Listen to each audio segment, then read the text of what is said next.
और बात करेंगे देवभूमि उत्तराखंड की खबरों की। तो देहरादून में हाई स्कूल और इंटर के बोर्ड परीक्षा में अच्छे अंक पाने वाले छात्रों के लिए सम्मान समारोह कार्यक्रम रखा गया, जिसमें सीएम पुष्कर सिंह धामी भी शामिल हुए और वहीं इस दौरान सीएम धामी ने छात्रों को पुरस्कार देकर सम्मानित किया। छात्र एवं छात्राएं जिन्होंने वरीयता सूची में उच्च स्थान लाकर आज हम सभी को यह अवसर प्रदान किया है कि हम सब आज का यहाँ पर आप सबको आज सम्मानित कर रहे हैं। ऐसे सभी मेधावी छात्र एवं छात्राओं को, सभी भैया बहनों को मैं अपनी ओर से बहुत बधाई देता हूँ, बहुत शुभकामनाएं देता हूँ। और सच में ये आज आपका ये सम्मान ये आप सब लोगों के लिए आगे के लिए भी एक प्रोत्साहन है कि अब ये जो सफलता आप सबने प्राप्त की है, ये सफलता अब आपकी अनवरत रूप से चलती रहे और इस सम्मान से आप सबने एक नई ऊर्जा का, नए उत्साह का और एक नई उमंग का संचार होगा। उधर रुद्रप्रयाग में जन संवाद और अभिमुखीकरण कार्यक्रम के अंतर्गत लखपति दीदी अभियान कार्यक्रम का आयोजन हुआ, जिसमें सीएम धामी भी शामिल हुए। वहीं इस दौरान सीएम धामी ने महिलाओं को सम्मानित भी किया।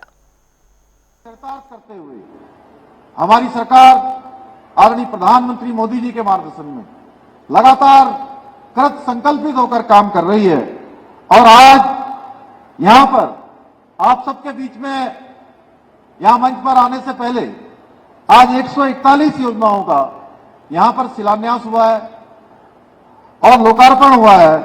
सब मिलाकर लगभग 195 करोड़ 75 लाख की योजनाओं का आज यहां पर शिलान्यास और लोकार्पण हुआ है, जो आने वाले समय में हमारे पूरे जनपद में विकास के लिए एक मील का पत्थर साबित होंगी। भाइयों बहनों, इससे पहले अभी 4 दिसंबर को हमारे आदरणीय मंत्री सतपाल महाराज जी के द्वारा भी यहां पर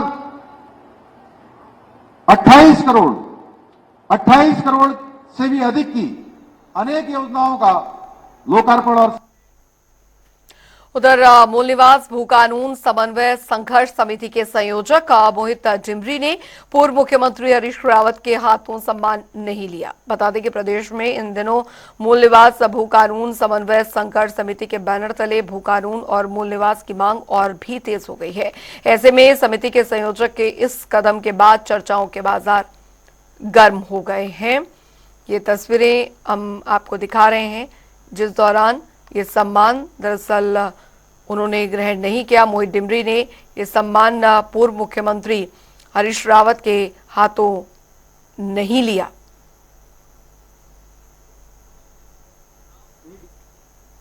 बढ़ेंगे आगे। उधर आपको बता दें कि कांग्रेस महामंत्री नवीन जोशी जन संवाद से जन समर्थन कार्यक्रम के अंतर्गत अभी तक 80 वार्ड का भ्रमण कर चुके हैं। इस दौरान नवीन जोशी ने वार्ड के अंदर हो रही समस्याओं के लिए संबंधित अधिकारियों को फोन करते हुए जल्द समस्या का समाधान करने की बात भी कही। वहीं महामंत्री नवीन जोशी ने कहा कि यदि निकाय चुनाव में उनकी पार्टी को जीत मिलती है तो सारे वार्ड का नए सिरे से कायाकल्प किया जाएगा।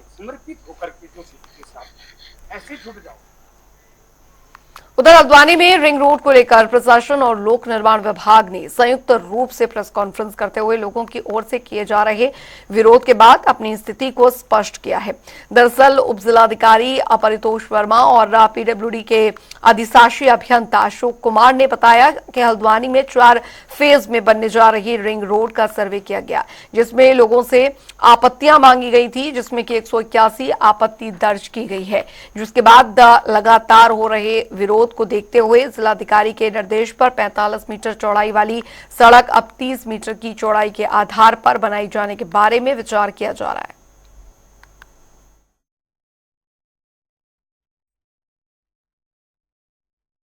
देखिए, जो रिंग रोड का मामला हल्द्वानी में चल रहा है, इसमें जिलाधिकारी महोदय द्वारा एक बैठक ली गई थी और 5 नए जो अलाइनमेंट है इस पर सर्वे करने के लिए पीडब्ल्यूडी को निर्देश दिए गए हैं और साथ में ये भी निर्देश हैं कि इन जो 5 की 5 सर्वे हैं इनको जन सामान्य को अवगत कराया जाए और जिसमें फिजिबिलिटी बने, जिसमें सबसे न्यून नुकसान हो और आम जनमानस का और आम जनता की भूमि और भवन जिसमें सबसे कम क्षतिग्रस्त हों और शासन का भी जिसमें धन व्यय कम हो, ऐसे सर्वे को एक्सेप्ट किया जाए।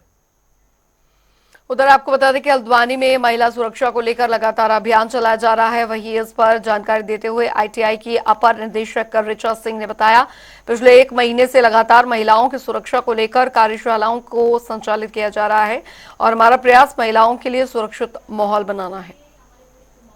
माननीय मुख्यमंत्री जी के दिशा निर्देश के क्रम में जो जिला प्रशासन ने यहाँ पर इस तरीके की एक टीम बनाई। इस टीम को बनाने का उद्देश्य ये था कि हम बच्चियों के बीच में स्कूलों में जाएं और वहाँ पर जाकर उनसे बात करें और ये पता करने की कोशिश करें कि कहीं आते जाते उनको कहीं भय का अनुभव तो नहीं होता है, क्योंकि जो घटना कोलकाता में हुई या अन्य जगह देश में जगह जगह जो महिला अपराध हो रहे हैं, तो हम समय रहते ही बच्चियों से फीडबैक लें कि और उनके जो सुझाव हैं, उनका जो फीडबैक आ रहा है, उसके आधार पर हमने जब इसमें आगे अपनी रिपोर्ट भेजी तो उसमें जिला प्रशासन ने इसमें एसओपी बनाई और उसका लाभ अब वर्तमान में दिखना शुरू भी हो गया है। तो अब उत्तराखंड आए पर्यटकों को दरअसल चैशील घाटी जाने के लिए हिमाचल जाने की जरूरत नहीं होगी। दरअसल आपको बता दें कि चैशील घाटी में जाने के लिए उत्तराखंड के पर्यटकों को हिमाचल प्रदेश के रास्ते से होकर जाना होता है। इसे देखते हुए उत्तराखंड के पर्यटन और लोक निर्माण मंत्री सतपाल महाराज ने हिमाचल प्रदेश के लोक निर्माण मंत्री विक्रमादित्य से चैशील घाटी के लिए उत्तराखंड से हिमाचल प्रदेश तक मार्ग खोलने पर चर्चा की है। वहीं इस पर जानकारी देते हुए मंत्री सतपाल महाराज ने कहा कि चैशील घाटी के लिए उत्तराखंड से मार्ग खोला जाएगा, जिसका इस्तेमाल हिमाचल प्रदेश के लोग भी कर सकेंगे। चैशील के लिए हम अपने उत्तराखंड से मार्ग खोलेंगे, चैशील को ओपन किया जाएगा और हिमाचल वाले भी उस रास्ते का फायदा उठाएंगे। हम मिल करके जॉइंटली काम करेंगे ताकि हिमाचल वालों को भी फायदा हो, उत्तराखंड वालों को फायदा हो। ये तो आपने जो चैशील की बात कही, मैं आपको बताना चाहूंगा कि किन्नर कैलाश के अंदर, खासकर जो किन्नौर जो इलाका है, सांगला जो इलाका है, वहां से देवता लोग जो हैं हमारे उत्तरकाशी आते हैं दर्शन करने के लिए। यमुनोत्री गंगोत्री आते हैं, वो पहाड़ी रास्ते से, बोग्यालों के रास्ते से निकलते हैं हर्षिल में। तो अब हम वो सारा मार्ग जो है पक्का बनाने जा रहे हैं ताकि हमारा डिफेंस लाइन भी मजबूत हो जाए और उससे वहाँ के जो श्रद्धालु हैं, जो बद्रीनाथ जी को मानते हैं, क्योंकि वहाँ कामरूप में भी बद्रीनाथ जी का बहुत पुराना मंदिर है, काफी मंदिर वहाँ पर हैं, तो बद्रीनाथ जी को भेंट चढ़ाने के लिए, यमुनोत्री गंगोत्री का दर्शन करने के लिए वहां से जो यात्री आते हैं उनका स्वागत होगा और मार्ग उनका सुरक्षित होगा, पक्का होगा। उधर कैबिनेट मंत्री गणेश जोशी ने पुरुषोकुल गांव में सामूहिक भवन का भूमि पूजन किया और इस अवसर पर मंत्री गणेश जोशी ने कहा कि मुख्यमंत्री पुष्कर सिंह धामी की सरकार शिलान्यास भी करती है और लोकार्पण भी। अभी तक हम इस क्षेत्र में 54 सामुदायिक भवन बना चुके हैं। साथ ही कहा कि अकड़ी कैंट में उत्तराखंड के सबसे बड़े सामुदायिक भवन का निर्माण भी हो रहा है, जिसका जल्द ही लोकार्पण भी किया जाएगा।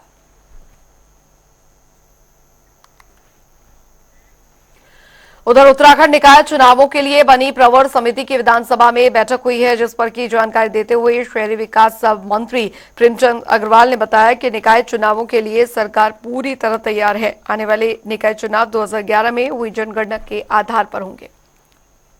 पहली बात तो यह है कि जो हमारा कमिटमेंट था कि हम चुनाव निकाय के कराएंगे, उसको लेके समिति ने भी आज अपना मंतव्य स्पष्ट किया कि 2011 की जनसंख्या के आधार पे जिस प्रकार से 2018 का चुनाव हुआ था, उसी आधार पे हम लोग ये चुनाव भी कराएंगे। तो एक तो स्पष्ट हो कि चुनाव हम लोग अब कराने की स्थिति में हैं बहुत जल्द। जो मैंने अपनी पहले भी आपको बताया था कि नवंबर 10 तक हम अपना कार्यक्रम हाई कोर्ट में सबमिट करेंगे और तत्पश्चात हम जो प्रक्रियाएं पूरी करके चुनाव कराने की तरफ बढ़ेंगे। दूसरा, प्रवर समिति चूंकि व्यापक एक विचार विमर्श कर रही है मुद्दे पे, वो है हमारा, जिस प्रकार से आप जानते हैं कि ये चाहे हमारा राजनीतिक हो, शैक्षणिक हो, सांस्कृतिक हो या अन्य जिस भी प्रकार के इस पे हम व्यापक चर्चा अभी करने के लिए अभी हम समिति का कहना है कि अभी बैठ के और भी हम करेंगे, यानी कि उस पे और व्यापक चर्चा करेंगे।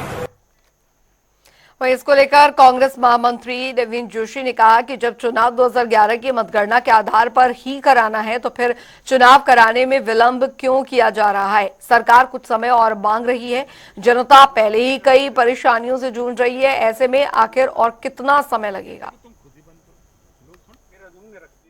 समिति की जो अभी बैठक हुई है, मैं उनके माननीय अध्यक्ष प्रेमचंद अग्रवाल जी का बयान सुन रहा था, तो उन्होंने ये कहा कि जो 2011 में जनगणना हुई थी और 2018 में जिसमें चुनाव हुए थे, उसी के अनुरूप चुनाव कराए जाएंगे, ये उन्होंने स्पष्ट किया है। और उन्होंने ये कहा कि राज्य के जो अन्य जो मुद्दे हैं उन पे चर्चा होनी अभी बाकी है और उसके लिए हम विधानसभा अध्यक्ष जी से मांग करेंगे कि इसकी समय अवधि बढ़ा दी जाए। विधानसभा अध्यक्ष ने ऑलरेडी आपको 30 दिन का समय दिया, 30 दिन के अंदर पहली मीटिंग आपकी स्थगित हो गई, 2 बार आपने मीटिंग करी, उसमें कुछ छनकर नहीं आया। अब आपने जब निर्णय लिया है कि जो 2011 की जनगणना है उसके अनुसार चुनाव कराएंगे, तो अब समय अवधि आप क्यों बढ़ाना चाहते हैं?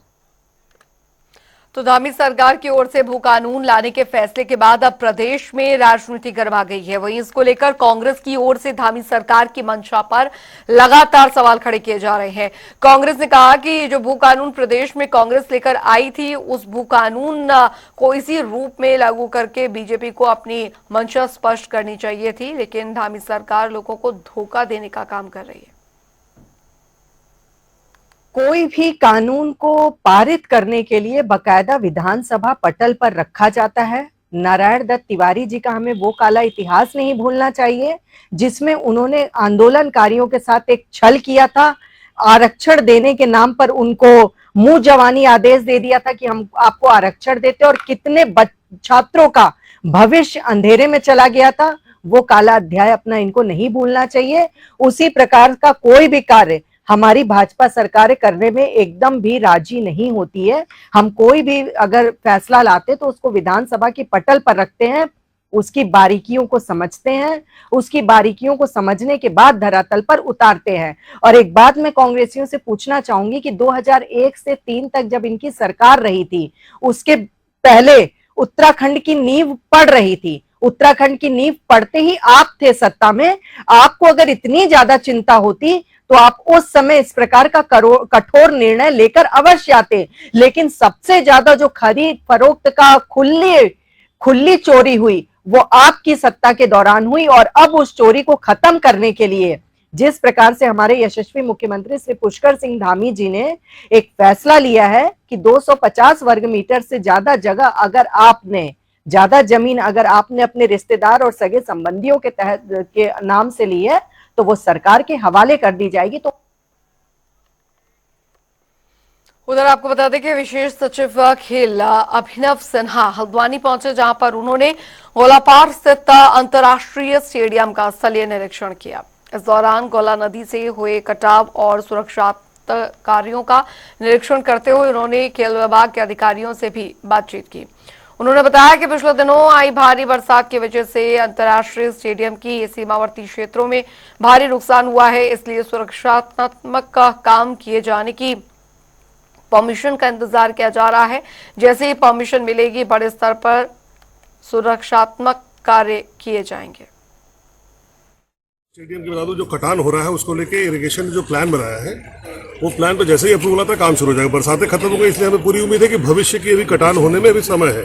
इस बीच में हम लोग अपना काम कर लें ताकि अगली बरसात से पहले हमारी वो लैंड जो है बच जाए। लैंड रिकवर होना इंपॉर्टेंट नहीं, लैंड फर्दर न कटे इंपॉर्टेंट है। बाकी इस जगह को हम लोग भविष्य में आने वाली अपनी स्पोर्ट्स यूनिवर्सिटी के पार्ट के रूप में देख रहे थे, तो आज उसी का हमें समीक्षा थी। कैसे इस पूरे परिसर को हम हल्द्वानी के लिए ओपन कर सकते हैं ताकि हल्द्वानी के लोग यहाँ पर आकर स्विमिंग कर सके, ऐसा मेंबरशिप बना रहे कि स्विमिंग कर सके, यहाँ पे आके इंडोर वॉलीबॉल खेल सके, इंडोर बास्केटबॉल खेल सके, तमाम गेम्स खेल सके साथ में। वहीं उधर मसूरी में नगर पालिका परिषद की ओर से अतिक्रमण और प्रतिबंधित प्लास्टिक बैग को लेकर लगातार कार्रवाई की जा रही है। इसी कड़ी में नगर पालिका ने मसूरी पिक्चर पैलेस से लडौर बाजार तक कार्रवाई की और जिसका स्थानीय लोगों की ओर से विरोध किया गया। लोगों का कहना है कि नगर पालिका प्रशासन की ओर से कार्रवाई कर व्यापारियों का उत्पीड़न किया जा रहा है और साथ ही पालिका कर्मचारियों की ओर से दुकानदारों से अभद्रता भी की जा रही है, जिसे किसी भी हालत में बर्दाश्त नहीं किया जाएगा। लंडौर बाजार में जो है नगर पालिका के द्वारा एक ड्राइव चलाया गया अतिक्रमण के लिए और पॉलीथीन के लिए, जिसमें हमारा ये कहना है कि ठीक है, ड्राइव जो चलता है वो अब ठीक है, नगर पालिका की एक नियमित कार्रवाई है, लेकिन ड्राइव चलाने से पहले व्यापारियों को अपने विश्वास में लेना चाहिए था। और जो तरीका जो नगर पालिका कर्मचारियों द्वारा अपनाया गया बहुत ख़राब है। अभद्रता से दुकानदारों से बातें करी गई, व्यापारियों का शोषण करा गया और उनसे जो है बहुत बदतमीजी से बातें करी गई। कुछ महिला दुकानदार भी थी जिनके साथ बहुत ज़्यादा बदतमीजी से वहाँ पे बातचीत कर्मचारियों द्वारा करी गई, जिसका पूर्णतः विरोध व्यापार मंडल द्वारा करा गया। चलिए अब रुक करेंगे उत्तराखंड की अन्य खबरों की ओर फटाफट अंदाज में। उत्तरकाशी के मौरी में अवैध अफीम के साथ एक तस्कर गिरफ्तार, भारी मात्रा में अफीम बरामद। मसूरी में दिल्ली से आए पर्यटकों को माल रोड में हूटर बजाना पड़ा महंगा, गाड़ियों को सीज कर की गई कार्रवाई। देहरादून में अबनू बिरादरी की ओर से प्रेस वार्ता का आयोजन, दशहरा पर्व को लेकर दी गई जानकारी, बोले अलग तरह से मनाया जाएगा दशहरा। सफाई कर्मचारी आयोग ने सफाई कर्मचारियों के साथ की बैठक, कर्मचारियों की समस्या का किया समाधान। देहरादून में धर्म के नाम पर अफवाहें फैलाने वालों पर कसेगा पुलिस का शिकंजा, सोशल मीडिया पर अफवाह फैलाने वालों पर होगी कड़ी कार्रवाई। किच्चा में प्रशासन की टीम ने बकपुर गांव में किया 207 एकड़ सरकारी भूमि पर कब्जा।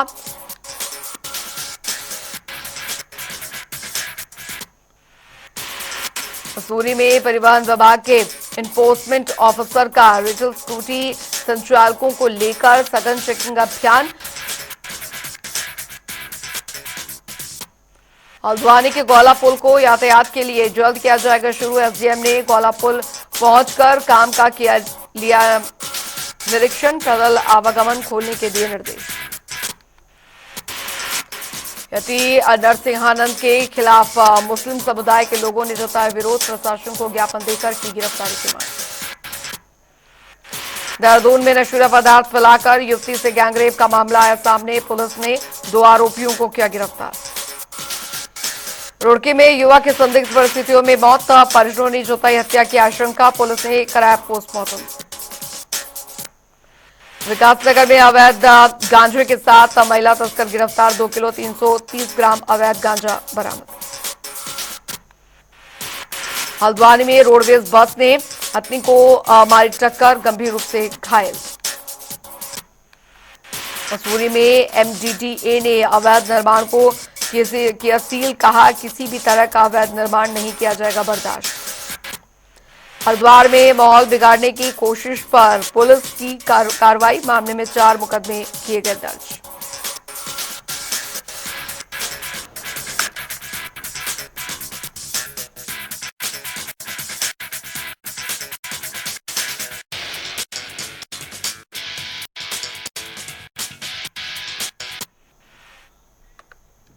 चलिए उत्तराखंड के बुलेटिन में अभी के लिए फिलहाल इतना ही, लेकिन जाते जाते आपको एक रिपोर्ट के साथ छोड़े जाते हैं। हरिद्वार में आने वाले तीर्थयात्रियों का कुल पुरोहित पूरा रिकॉर्ड रखते हैं और जिससे कि उनके पूर्वजों के बारे में पूरी जानकारी मिलती है। बता दें कि हरिद्वार आने वाले तीर्थयात्री यहां पारंपरिक रूप से अपने कुल पुरोहित या फिर परिवार के पुजारी से मिलते हैं। ये पुजारी एक बड़ी यहां पर बही रखते हैं जो कि एक तरह का बही खाता है। इसमें वो तीर्थयात्रियों के आने और उनकी यात्रा का उद्देश्य दर्ज करते हैं। आपको इस रिपोर्ट के साथ छोड़े जाते हैं।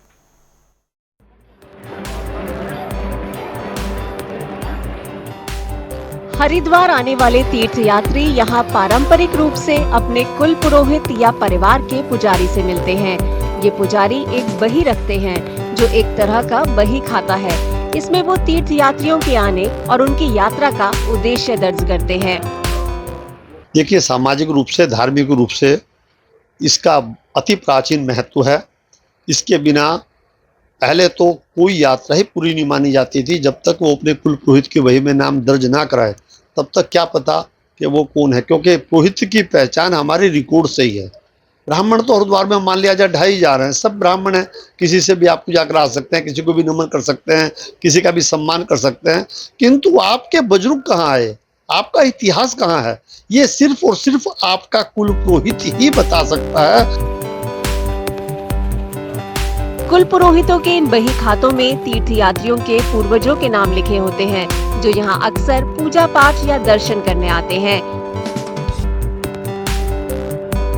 बही जितनी भी ये बहियात हैं, ये तीर्थ पुरोहित और तीर्थ यात्री के बीच की जो कड़ी है वो ये बही है। इसी बही के द्वारा ही तीर्थ और तीर्थ यात्री का, तीर्थ पुरोहित का संबंध पता चलता है कि कौन किसका तीर्थ पुरोहित है और कौन किसका यजमान है। ये परंपरा तो सब भगवान राम के समय से ही चलती आ रही है। 16वीं शताब्दी से कागज का इतिहास है, जब से ही हमारे पास रिकॉर्ड है, और इसी रिकॉर्ड प्रणाली के अनुसार ही यह सब कुछ यहाँ परंपरा चलती है। तीर्थ में आने के बाद तीर्थयात्री सबसे पहले अपने पुरोहित को इसीलिए ढूंढता है क्योंकि तीर्थ में तीर्थ पुरोहित के अलावा उसका यहाँ पर कोई भी अपना नहीं होता है। कुल पुरोहितों से मिली जानकारी हरिद्वार आने वाले तीर्थयात्रियों के लिए काफी उपयोगी होती है। इससे उन्हें अपने पारिवारिक इतिहास के बारे में जानकारी मिलती है। यही वजह है कि यहाँ अक्सर तीर्थयात्रियों का जमावड़ा लगा रहता है। हम जब यहाँ आते तो हमारे जो है पहले तो पुरोहित ढूंढते हैं, हमारे यानी कि हम बिहार से हैं तो हमने पुरोहित को ढूंढते हैं। ढूंढने के बाद हम पता चल जाता है कि हमारे बिहार से हैं, हमारी सारी डिटेल इनके पास होती है, हमारे पूर्वजों की, दादा परदादा, पूरा बैकअप होता है इनके पास, जिससे हमें अपनापन लगता है। फिर हम ये हमारे जो विधि व्यवहार है जैसे उस तरह से पूजा पाठ सारा संपन्न करा देते हैं, क्रियाक्रम जो भी है अच्छे से कराते हैं। ये कुल पुरोहित और उनके अभिलेख काफी अहमियत रखते हैं। वो इसके जरिए किसी भी शख्स के पूर्वजों का पता लगाने में मदद करते हैं, जिससे ये जानकारी आने वाली पीढ़ी को भी मिलती रहे।